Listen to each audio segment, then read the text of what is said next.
Hey there, it's Tina Forsyth here. So as of the time of recording, we're coming up on Labor Day weekend here for those of us in North America. Regardless of where you are in the world, I think this coming weekend is the last hurrah for many of us. It's kind of like back to school time, back to work time, back to the regular routine after summer and whatnot, right? And I thought, what better time than to release my brand new manifesto, my brand spanking new manifesto, Take Back Your Weekends. So I would like to hold up a cover, but I can't because it's virtual. So we'll do a fade in and fade out of the cover. Fade in, fade out.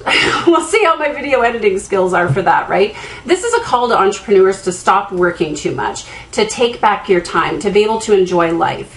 I did a poll with my readers a few months back, probably about 3 or 4 months ago now, asking people if they worked on the weekends or not.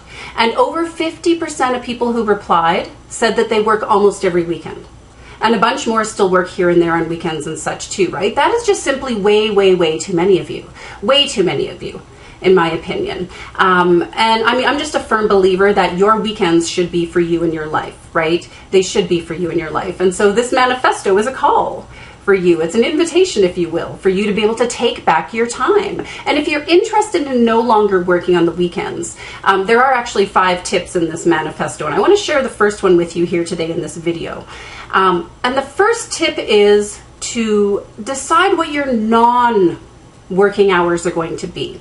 So here's the thing. A lot of times we talk about our working hours or our store hours or whatever we want to call those things, right? And it's really easy to say, you know, I'm going to work from 9 to 4 or something like that. But, you know, the reality is for most entrepreneurs that I know, myself included, things don't quite often fit into that box. They don't quite often fit into like a 9 to 4 schedule or a 9 to 5 or an 8 to 3 or an 8 to 10 or whatever it is for you, right? What's more important to you when it comes to really taking back your time is to decide absolutely when you will not work, right? So in the spirit of this manifesto, the obvious answer for some of you could be weekends. It is for me, right? I do not work on the weekends. For some of you, it might be different though, really. It's ultimately a choice. But what I mean by deciding what your non-working hours are is, you know, if you say, I'm not going to work weekends, or for me as well, I don't work before 9 a.m. in the morning. It ain't going to happen, right? We get up, there's things to do, got to work out, get the kids to school, etc. So I do not work before 9 in the morning. I do not work on the weekends. Outside of that time, I can do work if I need to, right? So my, you know, standard working hours, if you will, are 9 to 4. But quite honestly, I work a lot of evenings. I end up working evenings quite a bit. There's things that didn't get done during the day. There's things I prefer to do at night in the evenings. There's catch-up things and so on.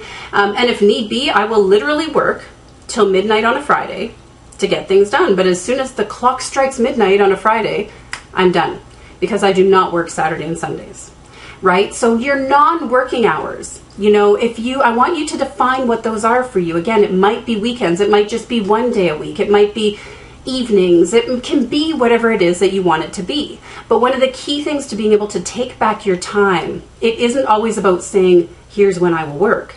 It can quite often be looking at the other side of the coin and saying, here's when I will not work, right? I have 4 more tips for you in there, guys. Go ahead and click the link that comes with this video to grab your manifesto. Or if you're seeing this video elsewhere, just go to tinaforsyth.com/weekends. You can grab a copy there. And here's to having a great long weekend. Cheers. This is my pretend cheers cup. I need a cup. Here we go. Cheers. Have a great long weekend. Hope everyone enjoys themselves. Bye now.